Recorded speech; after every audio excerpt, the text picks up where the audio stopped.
Hello student, welcome back to my YouTube channel Biochem Academy.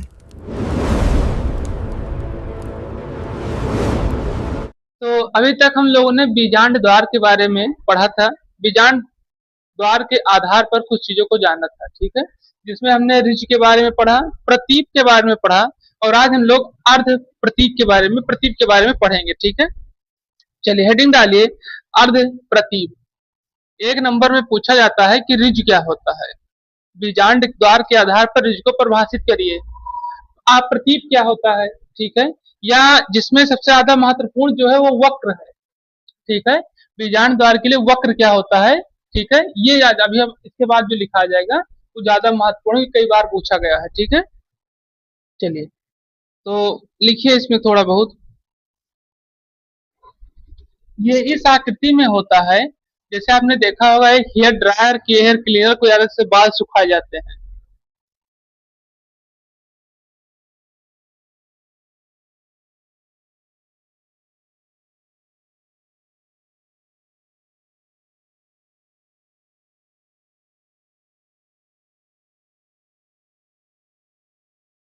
तो हम लोग जानेंगे अर्ध प्रातीपीय के बारे में, प्रतीप के बारे में, ठीक है।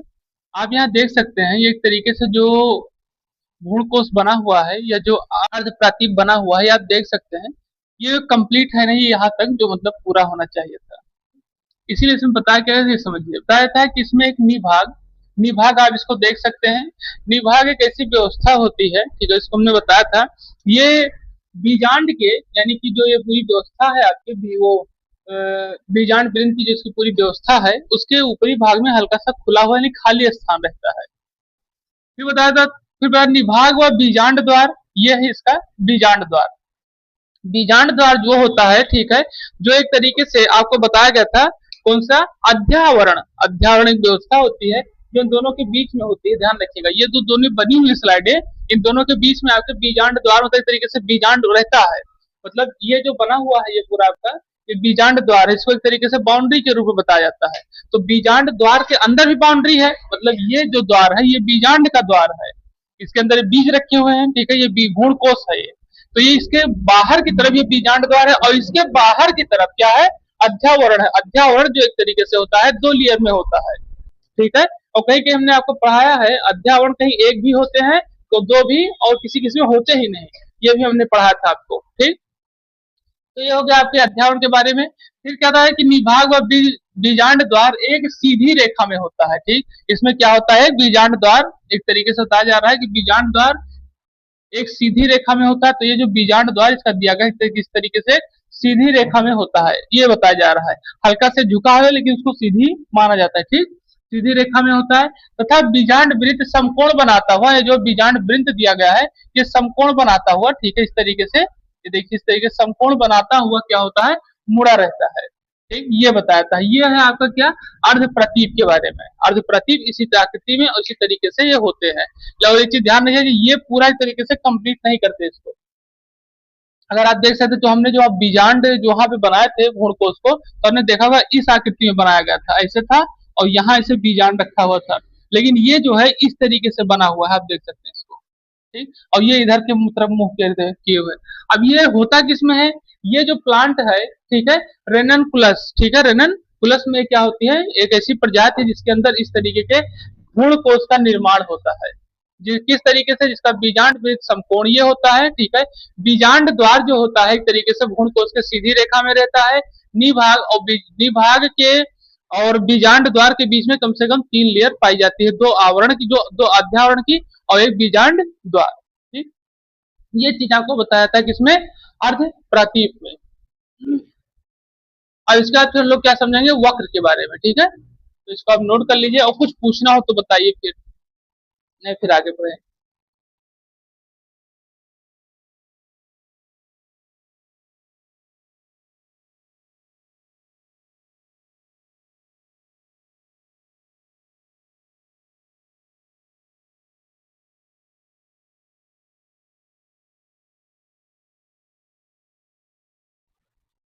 चलिए हम लोग जानेंगे वक्र के बारे में।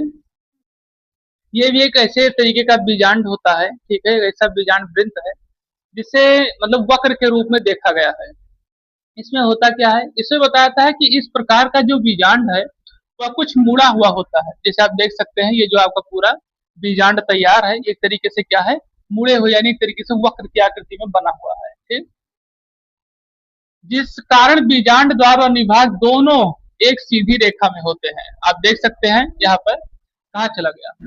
हाँ, तो यहाँ बताया था कि बीजांड द्वार और निभाग दोनों एक सीधी रेखा में नहीं पाए जाते। ठीक, अब यहाँ आपको बीजांड द्वार दिया गया है। ठीक है, अभी हम लोगों ने जो इसके पहले पढ़ा था निभाग को, ठीक है, तो निभाग उसके जस्ट अपोजिट में था, क्योंकि हमने आपको बताया अभी कि निभाग जो है एक तरीके से क्या होता है, विपरीत दिशा में रहेगा किसके, बीजांड द्वार के। ठीक, फिर आगे क्या होता है कि बीजांड द्वार झुककर बीजांड वृंत के, ये देखिए बीजांड द्वार इधर है, बीजांड वृंत इधर है, के पास आ जाता है। इस तरीके की व्यवस्था हो जाती है, यानी कि जो ये आपका बीजांड द्वार है, ठीक है, और ये बीजांड वृंत एक तरीके से इतना ज्यादा ही वक्र आकृति में झुक जाता है जिसके कारण से दोनों पास पास आ जाते हैं। ठीक है, और ये होता किसमें है, ये होता है लेग्यूमिनेसी और क्रूसीफेरी। तो इस तरीके के जो प्लांट होते हैं, ठीक है, इसमें क्या होते हैं, इस आकृति में ये पाए जाते हैं। तो यहाँ पे इसमें बताया जा रहा है कि जैसे आपका लेग्यूमिनेसी है या क्रूसीफेरा है, ठीक है, तो इसमें जो है एक तरीके से ये व्यवस्था होती है कि इसमें फलीदार पौधे आते हैं इसके, मतलब वो बताया जा रहा है एक तरीके से। हाँ, सरसों दलहन फसल, ठीक है, दलहन वो भी जो बिना कुटी हो, मतलब एक तरीके से सफाई न की गई, वो सब प्लांट इसमें क्या होते हैं, आते हैं। ठीक, चलिए अगला हेडिंग डालिए अनुप्रास्थ।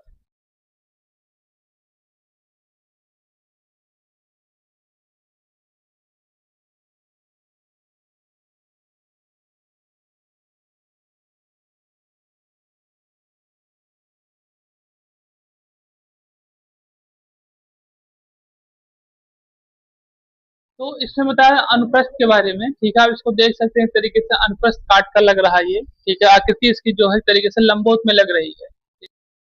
यहाँ बताया कि इसमें बीजांड के साथ भ्रूण कोष भी मुड़कर घोड़े की नाल के समान हो जाता है। ठीक, आप देख सकते हैं घोड़े की जो नाल होती है वो इसी आकृति में होती है। ठीक, इसमें छोटे छोटे छिद्र होते हैं, मतलब घोड़े के नाल जो होती है। ठीक, इसमें छोटे छोटे छिद्र होते हैं, और छिद्र किसके रहते हैं, ये छिद्र रहते हैं उसके, क्योंकि घोड़े की जब नाल लगाई जाती है, ठीक है, तो उसे कांटी से थड़ दिया जाता है उसके पैर में। तो यहाँ इसी तरीके से घोड़े की नाल की आकृति का ये हमें दिखाई दे रहा है भ्रूणकोष। ठीक है, और इसमें बताया क्या किया गया है, इसमें बताया गया है, क्या बताया गया कि भ्रूणकोष भी मुड़कर, जो एक तरीके से इनका क्या है, ये भ्रूणकोष है, तो जिस आकृति में ये रहते हैं उसी आकृति में ये भी मुड़कर एक तरीके से घोड़े की नाल की आकृति को ले लेता है। ठीक है, और इसमें जो आपके आते हैं, जैसे कौन से इसमें जीव वो भ्रूणकोष का इसमें निर्माण होता है, वो है आपका कौन सा, लेमना।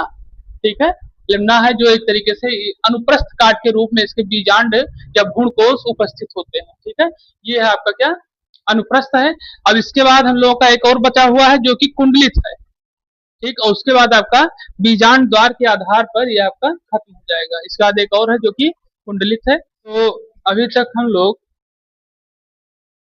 बीजांड द्वार के आधार पर, ठीक है, उसके टॉपिक को पढ़े हैं, जिसमें हम लोगों ने बीजांड के आधार पर उसको क्या किया है, व्याख्या की थी, जिसमें हम लोगों ने ऋज को, प्रतीप को, अप्रतीप को, अनुप्रस्थ को और वक्र के बारे में पढ़ा था।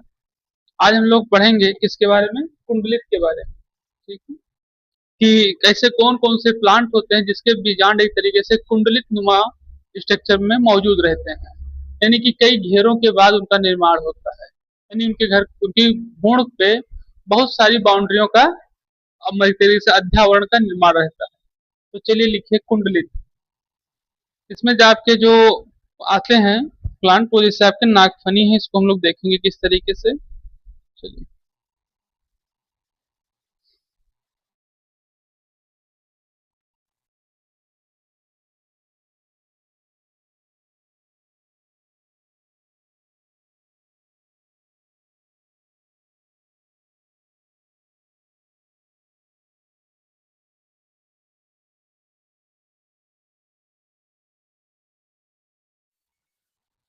चलिए हम लोग समझेंगे कुंडलित के बारे में। ठीक है, कुंडलित को बताया था इस प्रकार के जो बीजांड होते हैं, ठीक है, तो यहाँ बताया इस प्रकार के बीजांड में बीजांड वृंत क्या होता है, बहुत लंबा होता है। बीजांड वृंत जो होता है एक तरीके से जो दिया गया आपका, ठीक है, ये पूरी व्यवस्था के रूप में इसमें बताया कि बीजांड वृंत क्या होते हैं, लंबा होकर बीजांड के चारों ओर घेरे के रूप में रहता है। यानी एक तो आप समझिए कि एक तो अध्यावरण जो होता है, एक तो अध्यावरण जो एक तरीके से बाउंड्री के रूप में कार्य करता है, और दूसरा इसका जो बीजांड वृंत होता है वो, तो इसके बीजांड भी होते हैं, जो बीजांड वृंत भी होते हैं वो भी एक तरीके से बहुत लंबे आकृति में होते हैं।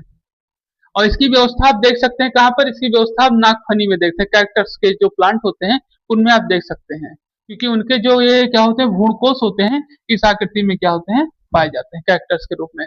और फिर आप ये भी देखेंगे कि इनके भ्रूणकोश इतने अंदर, इतनी लंबाई के रूप में रहते हैं, जिसको एक तरीके एक प्रकार से अगर देखा जाए इनके पुष्प को निकलने के लिए, ठीक, तो इनके पुष्प को निकलने में काफी समय लगता है। आप देखेंगे एक कैक्टस के में कहीं मुश्किल से 2 से 3 पुष्प बहुत लंबे समय पर निकलते हैं, ठीक है, जो कि व्हाइट कलर के होते हैं या फिर रेड कलर के होते हैं, ठीक है, ठीक, इन सब कलर के क्या होते हैं, ये नागफनी के हमारे जो पुष्प हैं वो पाए जाते हैं, ठीक। तो अब यहाँ पे आपके बीजांड द्वार के आधार पर खत्म होता है, ठीक है, जो कि जिसमें हम लोगों ने ऋज, प्रतीप, अप्रतीप, अनुप्रस्थ, वक्र और क्या पढ़े हैं, कुंडलित के बारे में पढ़े।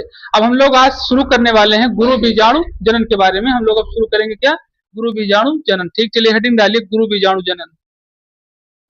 कि गुरु बीजाणु मात्र कोशिका के अर्धसूत्री विभाजन के फलस्वरूप क्या बनता है, गुरु बीजाणु बनने की प्रक्रिया गुरु बीजाणु जनन कहलाती है।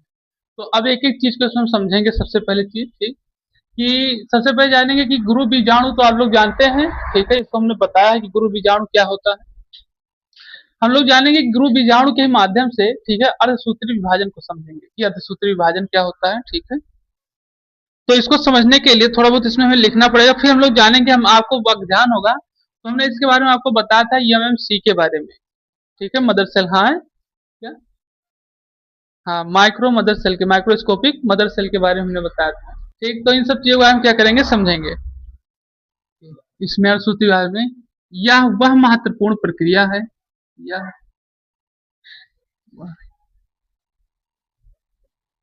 महत्वपूर्ण प्रक्रिया है। अर्धसूत्री विभाजन की प्रक्रिया ये हो गई, ठीक है। इसमें क्या बताया जाता है कि यह वह महत्वपूर्ण विभाजन प्रक्रिया है जो पौधों के गुणसूत्रों की संख्या को क्या कर देता है, आधा कर देता है, यानी कि यन कर देता है, ठीक। तो यन ये क्या होगा, एक तो हो गया आपका एमएमसी, ठीक, माइक्रोस्कोपिक मदर सेल, और एक ही एमएमसी जो आपका आता है जो कि यहाँ दिया गया है, ठीक। ये गुरु बीजाणु धानी के रूप में, गुरु बीजाणु जनन के रूप में क्या होता है, इसका प्रयोग किया जाता है, ठीक है, जिसको मेगास्फेरिक मदर सेल के रूप में बताया जाता है, ठीक है। ये एक एमएमसी और ये एक एमएमसी जिसको माइक्रोस्कोपिक मदर सेल के रूप में क्या किया जाता है, व्यक्त किया जाता है। ध्यान रखिएगा, दोनों लिख लीजिए अलग अलग। तो ये जो हम लोग पढ़ रहे हैं गुरु बीजाणु जनन, अब ये एक तरीके से हम लोग का क्या है, मात्र कोशिका के रूप में रहेगा, ध्यान रखिएगा। तो ये प्रक्रिया इस तरीके से होती है कि गुरु बीजाणु जो है वो एक तरीके से मात्र कोशिका यानी कि एमएमसी के अर्धसूत्री विभाजन, अर्धसूत्री विभाजन यानी कि आधे के बराबर, यन के बराबर, क्योंकि इसमें एक प्रक्रिया नर युग्म जनन की होती है जो कि हम लोग पहले पढ़ चुके हैं, नर युग्म जनन, नर युग्म को उद्भिद भी पढ़े हैं शायद। तो यहाँ सबसे पहले बताया जाता है कि ये जो अर्धसूत्री विभाजन बता रहा है एक तरीके से, तो इसमें एक व्यवस्था होती है आपके नर युग्म को उद्भिद की, और एक व्यवस्था आपके गुरु बीजाणु जनन यानी कि मदर माइक्रोस्कोपिक मदर सेल की, ठीक। तो यहाँ बताया जाता है कि अर्धसूत्री विभाजन के फलस्वरूप गुरु बीजाणु बनने की प्रक्रिया ही क्या कहलाती है, गुरु बीजाणु जनन, यानी कि इसमें अब मदर सेल भी और यानी कि नर और मादा दोनों के सेल एक तरीके से क्या होंगे, मिलेंगे, और एक नए गुरु बीजाणु जनन की क्या करेंगे, प्रक्रिया को आगे बढ़ाएंगे। ये देखने मतलब एक नई व्यवस्था की शुरुआत करेंगे, ठीक है, जैसे नर और मादा यानी नर युग्मोद्भिद, हाँ, जो दोनों हैं, ठीक है, एक तरीके से क्या करेंगे अब संयोजन होकर के, और अर्धसूत्री विभाजन जो आपको बता ही दिया इस तरीके से क्या करता है, ये कार्य करता है। अब आगे इसमें हम और चीजों को समझेंगे कि किस किस तरीके से आगे बढ़ते हैं, कैसे। चैनल को लाइक करें, सब्सक्राइब करें, शेयर करें और कमेंट करें। The top important concept is coming up next. Subscribe now to the Biochem Academy. Don't miss it.